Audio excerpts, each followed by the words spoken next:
이날 새벽에 나오신 우리 성도님들 예수 그리스도의 이름으로 환영하고 축복합니다.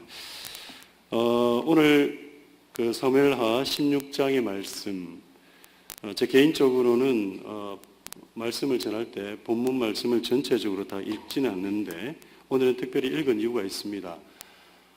이 말씀을 가지고 오늘 16장 말씀을 가지고 어떤 말씀을 성도님들과 함께 나눌까 이렇게 생각하다가 16장의 내용이 좀 많이 컴플렉스, 그러니까 되게 복잡한 구조로 되어 있기 때문에 어느 한 부분만 떼어서 말씀을 나눈다라는 게 쉽지 않다라고 생각을 해봤습니다.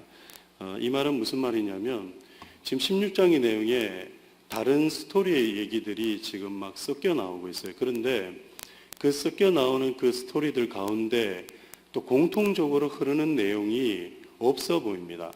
여러분 방금 전에 읽어봐서 알겠지만 전반부는 발음을 잘 하셔야 돼요. 제가 발음에 항상 긴장하고 사는 사람이기 때문에 첫 번째 나오는 그 무비보셋의 종 시바, 그러니까 제가 웬만하면 이 시바를 계속 발음을 안 하려고 해요 지금. 그런데 이 다윗과 시바의 그 이야기하고요. 그 다음에 나오는 스토리 시므이, 그러니까 다윗하고 또 시므이의 이야기 나오는데 이 이야기하고 그 다음에 지금 우리가 읽었던 아히도벨이라는 이제 스토리가 나오기 시작합니다. 이 내용이 사실은 다른 내용들이 세 개가 한 장에 묶여 있기 때문에 이걸 어떤 것을 딱 잘라서 그 부분을 가지고만 이야기하면 굉장히 그 성경의 전체적인 흐름, 사무엘에 흐르는 그런 신학적인 구도와 내용들을 또 자칫 잘못하면 성경적인 메시지를 전하기보다 이게 윤리적인 메시지로 또 갈 수 있기 때문에 그래서 어제 하루 종일 이 16장 가지고 제가 실험을 했었어요. 아침부터 시작해서 어떤 말씀을 전하는 게 좋을까 막 실험을 하다 보니까 나중에는 어떻게 됐냐면 막 내용과 스토리가 이제 짬뽕이 되기 시작하더라고요. 저 안에서. 심지어 그 짬뽕이 되다 보니까 이걸 갖다가 계속 극복하기 위해서 하다가 16장 전체를 다 외워버렸어요. 처음부터 시작해가지고 계속 읽고 계속 묵상을 하다 보니까 도대체 어떤 내용이길래 이외에 다른 스토리가 세 개가 한 장에 묶여서 하나님은 우리에게 말씀을 하시는가라는 그런 생각을 했었습니다. 근데 그렇게 말씀을 준비하고 하다 보니까 저 나름대로 한 가지의 공통된 주제, 흐름을 하나 찾게 되었는데요. 그거 가지고 오늘 여기 계시는 분들하고 함께 또 말씀을 나누고자 합니다. 16장 전체의 흐름에서 보면 우리는 그 16장 전체의 주인공은 누군지를 정확히 알 수 있습니다. 누구입니까? 다윗이에요. 다윗의 이야기이기 때문에 당연히 다윗이겠죠. 근데 하나님은 이 다윗의 이야기를 통해서 오늘날 우리의 삶 속에 하나님이 어떻게 역사하시는지를 우리에게 말씀을 하시는 거다라는 것을 알 수 있었습니다. 먼저 16장의 말씀은 다윗과 시바의 그 스토리로 시작이 됩니다. 다윗과 시바의 이야기 속에서 우리는 지금까지 우리가 잘 깨닫지 못했던 것, 뭐냐면 다윗의 인격에 관련된 문제를 보게 됩니다. 우리는 다윗이라 그러면 선입견을 가지고 있습니다. 어떤 선입견입니까? 다윗은 성군이에요. 좋은 사람입니다. 그래서 다윗은 늘 좋고 옳아요. 다윗이 틀리지 않았습니다. 그리고 다윗에게는 모든 것을 다 좋게 해석을 해 주려고 한다라는 거죠. 그런데 오늘 이 본문을 통해서 우리가 또 위로를 받습니다. 왜냐하면 성경에 등장하는 여러 인물들 가운데 우리를 기죽이는 인물들이 많이 있지 않습니까? 예를 들자면 아브라함, 믿음의 조상입니다. 믿음으로 하나님께서 참 어렵다라고 그렇게 칭찬을 한, 그래서 우리도 아브라함처럼 믿음을 가져야 되겠다. 그런데 또 이삭도 그렇고요. 야곱은 우리가 좀 만만하게 볼 수 있습니다. 왜냐하면 야곱이 나쁜 사람이다 이렇게 우리가 생각하기 때문에. 근데 요셉 가면 또 우리는 기가 죽습니다. 다니엘 기가 죽어요. 성경에 나오는 모든 그 웬만한 인물들을 보면 우리는 어떻습니까? 기죽습니다. 왜요? 그들보다 우리가 나은 게 없게 보이기 때문에. 근데 사실은요, 성경에 나오는 인물이 그들의 인격과 그들의 성품이 그래 썩 좋았다라고는 성경 자체는 이야기하지 않는데, 우리는 성경이라는 것 때문에 성경이 그렇게 이야기하고 있으니까 무조건 받아들인다면 좋게 받아들이는 거죠. 근데 오늘 이 본문을 통해서 우리는 위로가 돼요. 왜냐하면 다윗도 우리 못지않게 성질머리가 좋지 않았다라는 거, 더 좀 직설적으로 표현하면 성질머리가 더러웠다라는 것을 우리는 알 수 있습니다. 다윗과 시바 이야기 속에서 우리가 지금까지 잘못 깨닫고 있었던 거, 바로 다윗의 인격입니다. 결론적으로 말씀을 드린다면 우리가 알고 있는 성군이라고 해서 그의 인격이 하늘을 찌르는 듯한 좋은 사람이 아니었다라는 겁니다.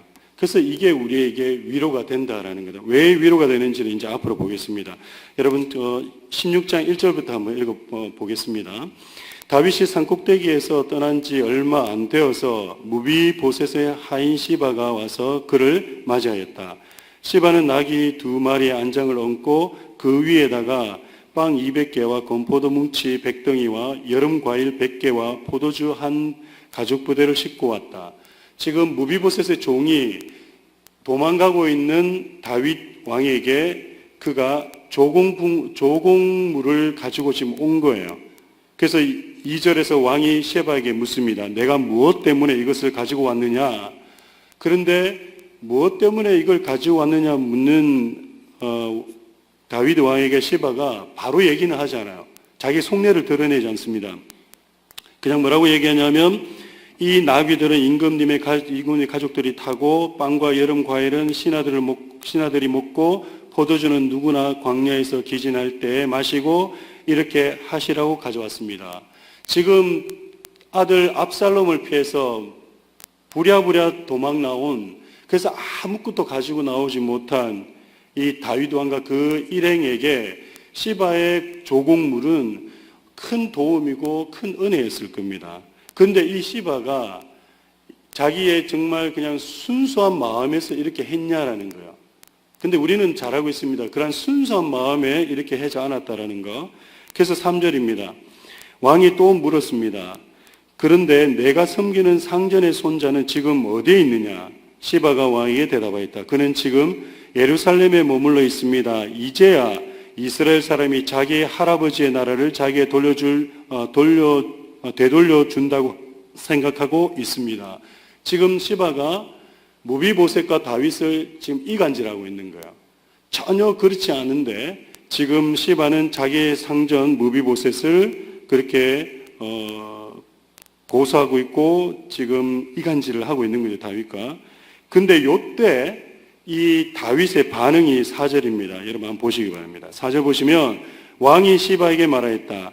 무비보셋의 재산을 네가 모두 가져라.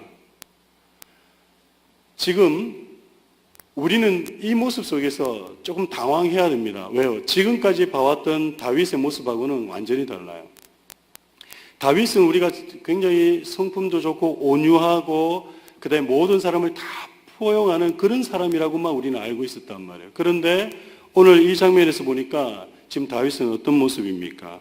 지금 다윗은 무비보셋, 자기의 장인이었던 사울의 손자, 그러니까 어떻게 보면 왕통을 이어야 될 그 무비보셋을 어떻게 생각하고 있냐면 지금 믿지 못하는, 신뢰하지 못하고 있는 그 모습을 또 보게 되는 거예요. 그럴 뿐만 아니라 오히려 이간질을 하는 시바를 더 믿는 것을 보게 됩니다. 여기서 다윗의 성품을 우리 알 수 있어요. 뭐냐면 다윗이 굉장히 성급하다라는 거, 다혈질이라는 거, 그리고 기분에 의해서 그의 행동이 쉽게 좌지우지되는 성품이라는 거 볼 수가 있습니다. 근데 우리는 그렇게 생각 안 했거든요, 다윗을. 근데 이 다윗이 오늘 이 사건도 물론 지금 되게 급박하게 도망가는 상황이라 누군가가 뭔가를 그래 얘기한다면 아마 여기 계시는 여러분이나 저는 우리도 그래 했을 거예요, 분명히. 지금 어떤 상황에서 이렇게 가면 누군가 와가지고 이간되는 이야기를 하면 우리도 그게 솔깃하면 넘어갈 거라고요. 그런데 솔깃하고 우리는 넘어갈 수 있지만 다윗은 넘어가면 안 되는 거잖아요. 근데 성경 오늘 뭐라고 얘기하냐면 다윗 역시도 누구와 다를 바가 없다. 우리와 다를 바가 없는 사람이라는 것을 지금 이야기하고 있는 거예요. 누굴 이야기를 통해서 시바와의 이야기를 통해서 보여주고 있는 거예요. 그리고 다윗의 성품이 우리가 생각하는 것처럼 그렇게 좋은 성품이 아니다라는 거예요. 여러분 바세바의 사건도 뭐 때문에 일어났냐 하면 바세바의 사건도요. 다윗이 자기 감정을 제대로 조절하지 못했기 때문에 일어난 사건이에요. 자기의 정욕을 제대로 그 모습을 통해서 우리는 뭘 생각해야 되냐면 바로 다윗 역시도 우리와 똑같은 성정을 가진 사람이라는 거 우리가 생각해 보아야 합니다. 어쨌거나요, 지금 이 다윗의 이 성급한 이 성품, 이 성격 때문에 오늘 시바에게 뭐라 그러냐면 무비보셋의 모든 재산을 네가 가져라라고 그냥 다 줘버려요. 근데 이것이 나중에 또 화근이 됩니다. 언제요? 여러분 사무엘하 19장에 가보면 이런 얘기가 있는데 여러분 바이블타임 138쪽입니다. 한번 찾아보세요. 바이블타임 138쪽에 보면 사무엘하 19장 24절 보시기 바랍니다.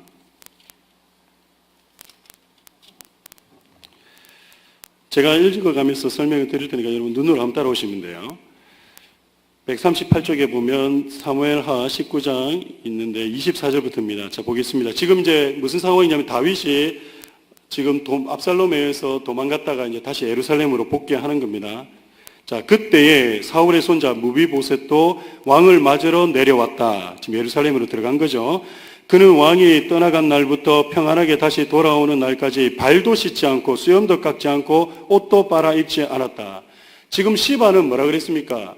지금 이스라엘을 자신이 이제 취할 수 있게 되었기 때문에 지금 다윗을 쫓아가지 않았다라고 거짓말했지만 이간질을 했지만 지금 실질적으로 이 무비보셋은 어땠습니까? 예, 못 간 거예요. 못 갔기 때문에 다윗이 돌아오는 그 기간 동안 그렇게 혼자 겸비하게 그렇게 있었던 겁니다. 25절. 그가 예루살렘에 와서 왕을 맞이하니 왕이 그에게 물었다. 무비보셋은 어찌하여 나와 함께 떠나지 않았느냐? 그가 대답하였다. 높으신 임금님, 저는 다리를 절기 때문에 나귀를 타고 임금님과 함께 떠나려고 제가 탈 나귀에 안장을 얹으라고 저의 종에게 일렀으나 종이 그만 저를 속였습니다.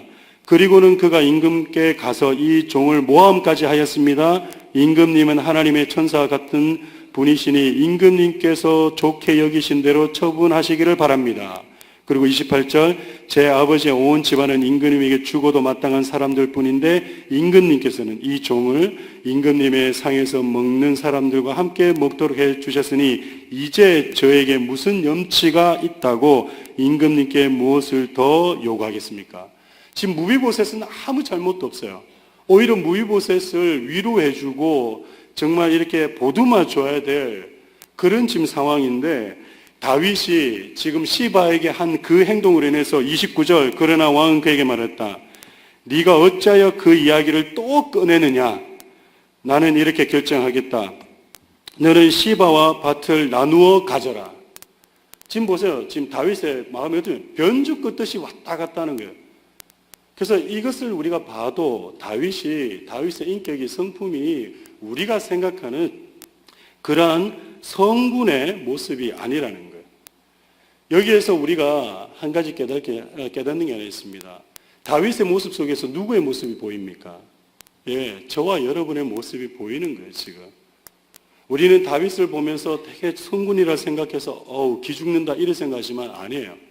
다윗 역시도 우리와 다를 것이 없는 우리와 똑같은 성정을 가진 실수도 하고 화도 내고 역정도 부리고 성질 급한 것 때문에 일도 그르치고 그런 일을 한다라는 거예요. 그런데 여기에서 이 이야기가 끝난다면 우리가 받을 수 있는 교훈이 없습니다. 그런데 이런 인격의 소유자임에도 불구하고 하나님께서 다윗을 사랑하신 이유가 뭘까라는 것이 어제 저를 하루 종일 저를 고민에 빠뜨렸던 겁니다. 도대체 이런 성품의 사람을 하나님이 왜 좋아하셨냐는 거예요. 왜? 그걸 알아야지만 저 같은 성품도 하나님이 왜 사랑하는지, 그리고 저와 여러분 같은 그런 성품도 왜 하나님이 사랑하셔서 우리를 사용하시는지, 우리 스스로는 그렇게 생각하지 않습니까? 우리 스스로 인격이 좋다라고 생각하시는 분이 계신가요? 오늘 이 아침에 나오신 분들 가운데 없잖아요. 근데 하나님은 우리를 통해서 일하십니다. 우리를 통해서 하나님은 일꾼으로 세우시고 교회 일들을 맡기시고 주님의 일들을 맡기셨습니다. 도대체 왜 하나님은 이렇게 부족한 나를 통해 이 부족한 나를 세워서 일하게 하시는, 도대체 무엇 때문에? 근데 그 대답이 그 다음 스토리에서 제가 풀렸습니다. 다윗과 시므이의 이야기를 통했습니다. 다윗과 시므이의 이야기를 통해서 우리는 다윗이 될 수 있었던 것과 하나님께서 다윗을 기뻐하신 이유를 깨달을 수 있었습니다. 하나님께서 다윗을 기뻐하신 이유는 그의 인격이 훌륭해서가 아니었습니다. 그럼 무엇 때문이었겠습니까? 오늘 본문 16장 5절에서 13절은 바로 그 대답을 이야기하고 있는 거예요. 다윗의 영적 민감성, 그리고 모든 일에 하나님의 섭리를 인정하는 그의 모습을 통해서 하나님은 그를 사랑하셨다라는 것을 보게 됩니다. 오늘 본문은 비록 다윗이 틈만 나면 죄된 본성을 보여주는 죄인임을 드러내기는 합니다. 그럼에도 불구하고 다윗이 사울과 다른 점이 있었다고 한다면 바로 사울이 갖고 있지 않았던 모습, 하나님에 대한 영적 민감성을 가지고 있었다라는 겁니다. 여러분 16장 5절 한번 보시기 바랍니다. 16장 5절 보시면 이야기합니다. 다윗 왕이 바후림 마을에 가까이 이르렀을 때 갑자기 어떤 사람이 그 마을에서 나왔는데 그는 사울 집안의 친척인 게라의 아들로서 이름은 시므이였다. 그는 거기에서 나오면서 줄곧 저주를 퍼부었다. 지금 자신의 아들 때문에 도망가고 있는 그 다윗을 향해서 누군가가 나타났는데 이 나타난 사람이 처음부터 끝까지 계속 욕을 해대는 거예요. 이 욕을 듣고 있던, 근데 욕만 퍼부은 게 아니고 6절에 보니까 또 이야기합니다. 다윗 왕의 모든 부하와 모든 용사가 좌우에 서서 왕을 호위하고 가는데 그는 다윗과 그의 모든 신하에게 계속해서 돌까지 집어던졌다. 그리고 시므이가 다윗을 저주하여 말하는데 어떻게 하면 영영가거라. 이 피변인데 나는 살인자야. 이 불안당 같은 자야. 여러분 성경이니까 이렇게 좋게 표현해야지 실질적으로 만약 그 상황이 있었다면 이런 욕을 했겠습니까? 저와 여러분이 상상할 수 있는 그런 욕들을 막 해댔을 겁니다. 그리고 8절에서 이야기합니다. 뭐라고 얘기합니까? 내가 사울의 집안 사람을 다 죽이고 그의 나라를 차지하였으나 이제는 주님께서 그 핏값을 모두 너에게 갚으신다. 이제는 주님께서 이 나라를 너의 아들 압살롬의 손에 넘겨주셨다. 이 형벌은 너와 같은 살인자가 마땅히 받아야 할 재앙이다. 여러분 지금 시므이가 이야기하는 내용을 보세요. 만약에 저와 여러분이면 우리면 이 얘기를 들으면 여러분 참을 수 있는 내용일까요? 절대 못 참을 겁니다. 왜 그렇죠? 근거도 없고 말도 안 되는 얘기잖아요. 자, 사울 왕을 지금 다윗이 죽였나요? 다윗은요, 사울 왕가를 지키려고 했습니다. 그게 그 속내가 어땠는지를 우리가 알지 못하지만 분명히 지키려고 했습니다. 그런데 지금 시므이는 없는 말로 지금 다윗을 어떻게 해요? 모함하고 있을 뿐만 아니라 지금 욕하고 있는 거예요. 저주를 지금 퍼붓고 있는 거예요. 그런데요, 이 상황에서 다윗은 충분히 어떻게 할 수 있습니까? 분노할 수 있어요. 분노할 수 있는데 지금 시바와의 이야기 스토리와는 또 다르게 또 다윗이 또 행동이 또 달라요. 이번에는 또 지금 무비보셋이 자기를 안 따라왔다는 것 때문에 분노해가 재산을 전부 다 몰수해 버렸는데 조금 전까지. 그런데 또 이제는 지금 자기를 저주하고 욕하는 시므이를 향해서는 아무 반응을 하지 않는다라는 거예요. 근데 이 시므이 말을 들으면 다윗을 저주한다기보다 하나님께 그 모든 책임을 돌리는 행위가 될 수 있습니다. 왜냐? 다윗이 한 잘못이 아니기 때문에. 그래서 오히려 다윗은 반드시 시므이를 용서하지 않고 심판받을 만한 행동을 했기 때문에 시므이를 처리를 했어야 돼요. 근데 다윗은 어찌된 영문인지 그 허물을 시므이에게 돌리지 않습니다. 그리고 9절부터 해가지고 나오는데 이야기합니다. 이때 그 부하들이 이제 열받아서 얘기하는 겁니다. 9절입니다. 그러자 수르야의 아들 아비새가 왕에게 아뢰었다. 죽은 개가 높으신 임금님을 저주하는데 어찌하여 그냥 보고만 계십니까? 제가 당장 건너가서 그의 머리를 잘라버리겠습니다. 10절입니다. 왕은 대답하였다. 수르야의 아들아, 나의 일에 너희가 왜 나서느냐?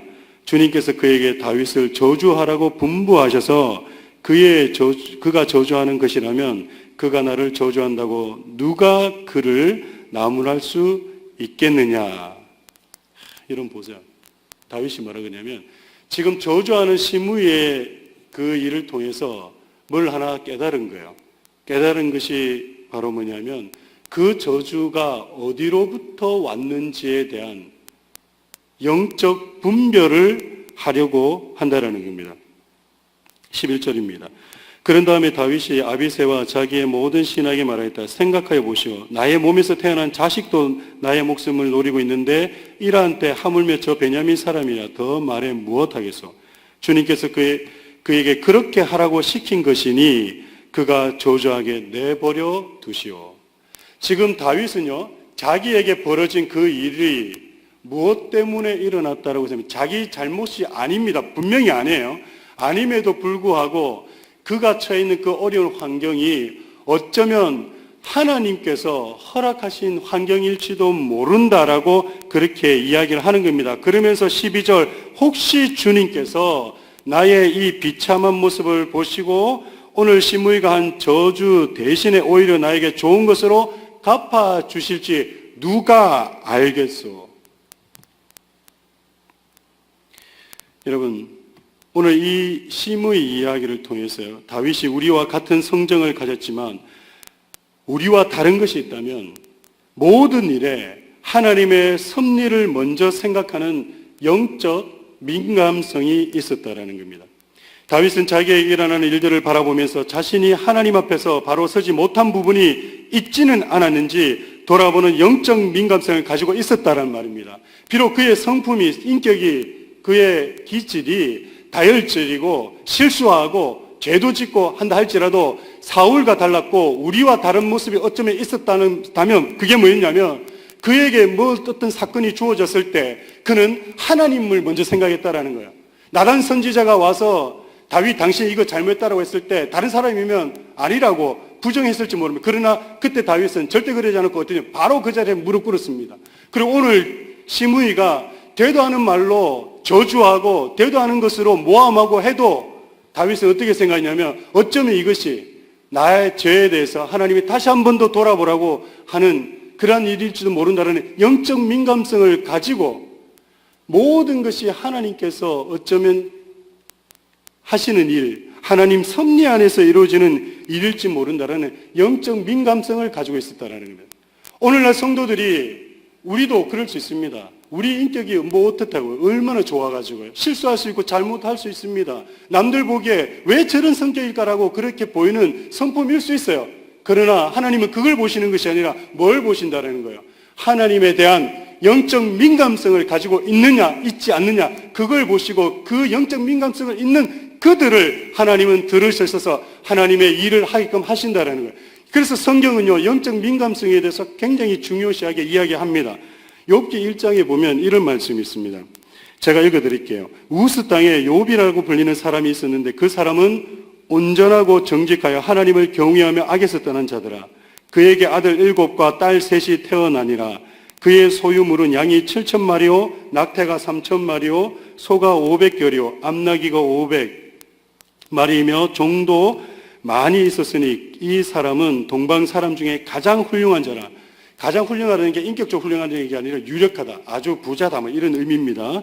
그의 아들들이 자기 생일에 각각 자기의 집에서 잔치를 베풀고 그의 누이 3명도 청하에 함께 먹고 마시더라. 그들이 차례대로 잔치를 끝내면 욥이 그들을 불러다가 뭘 했냐면 성결하게 하되 아침에 일어나서 그들의 명수대로 번제를 드렸으니 이는 욥이 말하기를 혹시 내 아들들이 죄를 범하여 마음으로 하나님을 욕되게 하였을까 함이라. 욥의 행위가 항상 이러하였느니라. 지금 욥 보세요. 자신의 생일잔치에 자녀들이 다 와서 밤새도록 잔치를 하면서 즐거워했습니다. 그리고 다음날 어떻게 했다라는 거예요. 혹하나 그 전날 잔치하는 가운데 혹하나 하나님 보시기에 그 기쁨의 날인데도 불구하고 하나님 보시기에 조금이라도 혹시 잘못된 것이 없었을까 하여 있든 없든 그 다음날 뭐 했다고요? 하나님께 번제를 드리면서 자신들을 정결케 하고 자녀들을 정결케 하는 그런 일들을 했다라는 거예요. 욥이 성격이 좋고 그래서 뛰어난 것이 아니라 성격이 이런 것이 아니라 욥 역시도 뭐 때문에요? 하나님에 향한 영적 민감성이 있다라는 것을 우리에게 보여주는 이야기입니다. 마찬가지로 다윗을 보면서 우리 역시도 비록 인격적으로 부족하고 아직 여전히 공사 중에 있을지라도 하나님을 향한 영적 민감성만을 늘 가지고 있어야 된다는 것을 오늘 성경은 우리에게 말씀하고 있다는 겁니다. 좋은 것을 주신 이도 하나님이시지만 좋지 못한 것을 주실 때도 하나님의 뜻이 있음을 믿고 따를 때에 진정한 그리스도인의 삶이 되는 것입니다. 그런데요, 이게 쉽냐라는 거예요. 이게 우리는 좋은 일이 일어났을 때만 하나님께 감사하고 좋은 일이 있을 때만 우리는 거룩한 그리스도인이 되지 않습니까? 근데 만약에 내 환경이 조금만 어렵고 경제적으로든 뭐 육신적으로든 조금만 어려운 일이 생기면 우리의 성품과 우리의 생각은 어떻게 됩니까? 바뀌지 않습니까?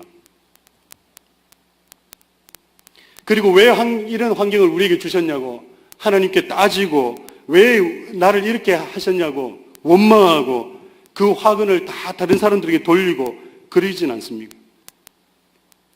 모든 환경이 하나님께로 왔다라고 인정하는 게 쉽지 않습니다. 좋은 것은 우리가 인정할 수 있지만 나쁜 것이 내게 왔을 때 생각지도 않은 일들이 일어났을 때 그리고 내가 한 것도 아닌데 다른 사람들이 나를 모함할 때에 나를 힘들게 할 때 그게 하나님께서 뭔가 우리를 깨닫게 하시기 위해서 주신 거다라고 생각하시냐는 거예요. 근데 다윗은 생각했다라는 겁니다. 우리도 이런 일이 닥칠 때 다윗과 같이 그렇게 할 수 있어야 됩니다. 그러기 위해서는 여러분 깊은 영적 내공이 있어야 돼요. 성품과 기질은 함부로 바뀌지 않습니다. 하나님이 우리에게 주신 천부적인 기질이에요. 성급함 이런 것도 다 온유 뭐 이런 것 다 바뀌지 않습니다. 그는 하나님이 주신 DNA입니다. 그러나 우리가 공통적으로 가져야 되는 것은 바로 영적 민감성이라는 것. 늘 기도와 말씀을 가까이 하는 삶을 통해서 우리가 가져야 되고 만들어야 되는 것. 그리고 오늘 사무엘하 16장은 마지막으로 우리의 삶 속에 어떤 어려운 환경과 어려운 여건이 그리고 어떤 곤란한 지경에 처한다 할지라도 반드시 하나님은 돕는 자를 준비해 놓으신다라는 것을 우리에게 말씀해 주고 있다라는 사실입니다. 오늘 16장의 내용은요, 다윗의 비참한 모습을 적나라하게 보여줍니다. 여러분 생각해 보세요. 다윗의 16장에 등장하는 인물이 4명이 있습니다. 4명. 근데 이 4명 중에 1명 빼고 3명 다 어떻게 합니까? 다윗을 이용하거나 다윗을 저주하거나 다윗을 죽이려고 하는 그러한 사람들이에요. 어느 주위를 둘러봐도 살아남을 수 있을 것 같지 않는 상황에 지금 몰려 있습니다. 위기에 몰려 있습니다. 당장 다윗 자신 앞에 일이 어떻게 전개될지 아무도 예상하지 못하는 위기 중에 위기에 처해 있습니다. 이런 상황을 이끌어서 뭐라고 얘기하냐면 미치고 팔짝 뛰겠다라고 그렇게 얘기를 하는 겁니다. 완전히 사방팔방이 다 막혀 있는 것 같은 상황 속입니다. 그런데 이러한 상황 속에서도요, 하나님은 다윗을 위해서 한 사람을 준비해 놓으셨습니다. 그게 누구입니까? 이제 17장부터 나오게 될 후세입니다. 아멕 사람 후색입니다. 여러분 15절 한번 보시기 바랍니다. 압살롬은 그를 따르는 이스라엘 백성의 큰 무리를 거느리고 예루살렘으로 입성하였으며 아히도벨도 그와 함께 들어갔다. 드디어 압살롬이 이제 예루살렘에 점령한 겁니다. 16절. 그때 다윗의 친구 아렉 사람 누구요? 후세가 압살롬을 찾아와서 압살롬을 보고 임금님 만세 하고 외쳤다. 우리가 언뜻 보기에는 이게 압살롬께 딱 붙은 것 같지만은 아니라는 걸 우리 그 전장부터 우리는 알 수 있습니다. 17절. 그러자 압살롬이 후세에게 물었다. 이것이 친구를 대하는 그대의 우정이요. 왜 다윗을 배신했습니까? 라고 묻는 겁니다. 어찌하여 그대의 친구를 따라 떠나지 않았소? 18절. 후세가 압살롬에게 대답하였다. 그렇지 않습니다. 오히려 저는 주님께서 뽑으시고 이 백성과 온 이스라엘 사람이 뽑아 세운 분의 편이 되어서 그분과 함께 지낼 작정입니다. 그리고 19절입니다. 제가 다른 누구를 또 섬길 수 있겠습니까? 당연히 부왕의 아드님을 섬겨야 하지 않겠습니까? 그러므로 제가 전에 부왕을 섬긴 것 같이 이제는 임금님을 섬기겠습니다. 앞으로 전개될 내용이겠지만 하나님은 이 후세를 통해서 다윗이 다시 안전하게 예루살렘으로 돌아올 수 있는 모든 준비를 하시게 됩니다. 후세를 통해서 지금 다윗은 자기를 도와줄 어느 누구도 없는 막막한 상황에 빠져 있다라고 생각했을 겁니다. 그렇지만 하나님은 누구를 준비하고 계셨습니까? 예, 다윗을 도울 수 있는 그 한 사람을 준비하셔서 그를 통해서 다윗이 다시 돌아올 수 있는 그러한 환경을 만드신다는 겁니다. 이 일이 있은 후에 물론 나중에 지나서 얘기를 드려야 되는 거지만 이 일이 다윗이 이것을 다 깨닫고 난 다음에 쓴 시가 있어요. 다윗이 이 일을 겪고 난 다음에 쓴 시가 있는데 그 시가 바로 뭐냐면 시편 23편입니다. 그래서 시편 23편이에요. 여러분 시편 23편 한번 보시겠습니까? 시편 23편 한번 보시기 바랍니다. 여러분 앞에 있는 성경 시편 23편 한번 보시기 바랍니다.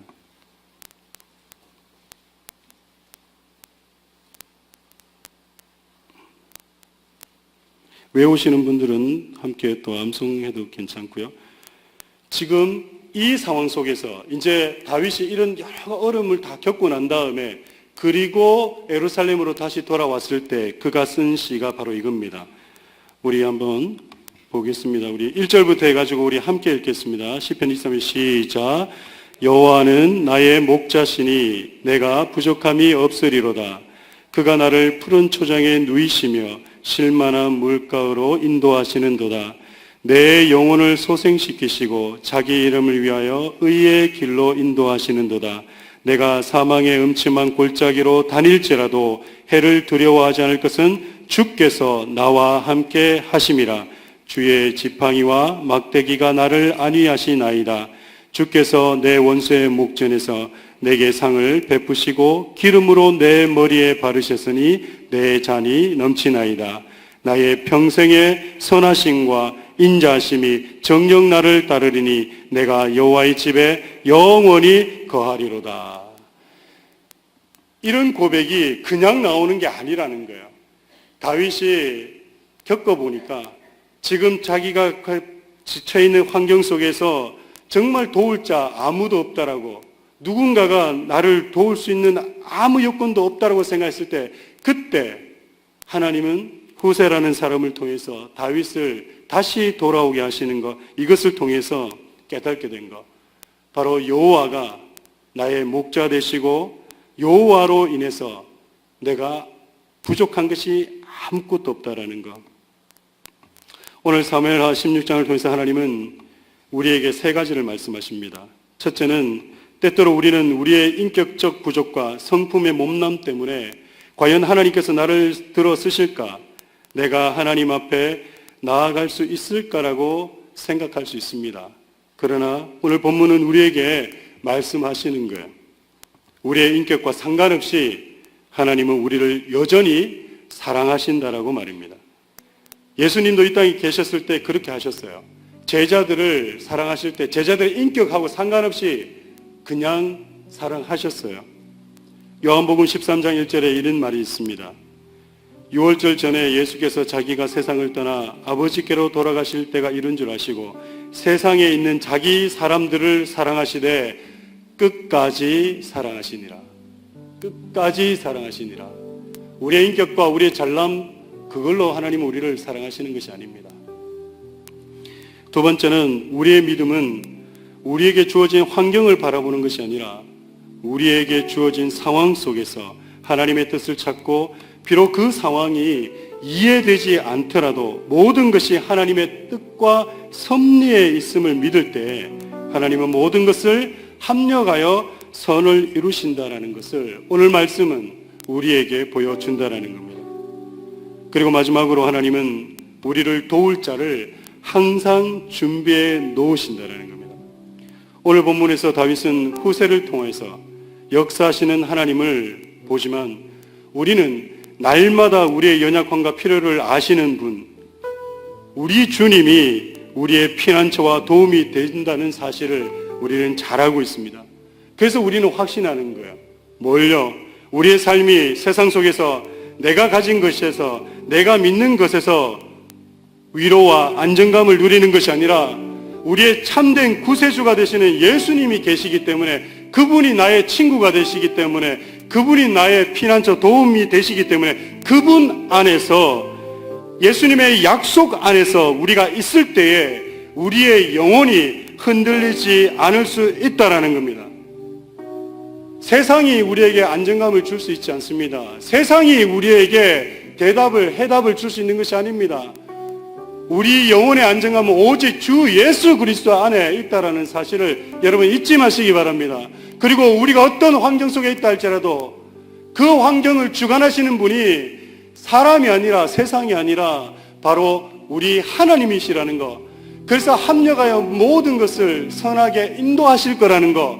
그렇게 지금은 어렵지만 지금은 이해 안 되는 상황 속에서 힘든 과정을 겪고 있지만 그러나 하나님은 반드시 전화위복을 만들어 가실 거라는 것. 그리고 또한 우리가 죽을 것 같은 그런 어려움 속에서도 하나님은 우리에게 도울 자를 붙이신다라는 사실, 그를 통해서 하나님이 우리에게 희망을 주시고 용기를 주시고 다시 일어설 수 있는 은혜를 주신다라는 사실, 오늘 사무엘하 16장의 말씀이 바로 그거란 얘기입니다. 우리 인격과 상관없이 하나님은 우리를 사랑하시고 우리를 지키시고 우리를 보호하시고 그분의 섭리 안에서 우리의 상황이 우리의 마음대로 돌아가지 않는다 할지라도 하나님은 반드시 좋은 것으로 바꾸실 거라는 겁니다.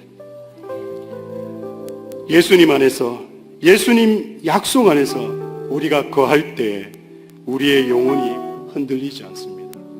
그분이 우리의 친구가 되시고 그 약속을 하신 그분이 우리의 아버지가 되시는 분이십니다. 오늘도 주님께 우리의 모든 문제를 아뢰고 우리의 기도에 응답이 되어지는 놀라운 일들이 있게 되기를 축원합니다. 이 시간 우리 다 같이 일어나셔서 우리 한번 찬양으로 고백하며 나가기를 원하는데요. 우리 이 찬양 부르실 때 오늘 말씀 생각하시면서 우리의 모든 것을 하나님께 의지하고 드리기를 소원합니다. 내 아버지 그분 안에서 내 영혼은 안전합니다. 주 손길로 내 삶을 안으시니 그 평강이 나를 덮습니다. 아무도 고백합니다. 내 아버지, 내 아버지 그분 안에서 내 영혼은 안전합니다. 주 손길로 내 삶을 안으시니 그 평강이 나를 덮습니다.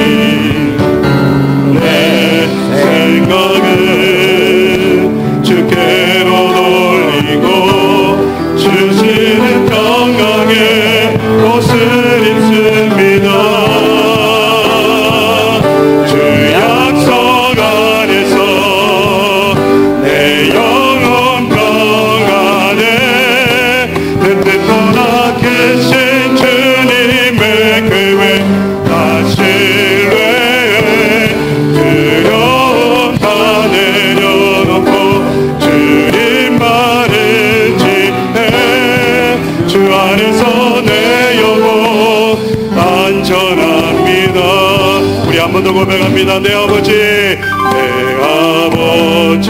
그 품 안에서 그 품 안에 내 영혼 안전합니다.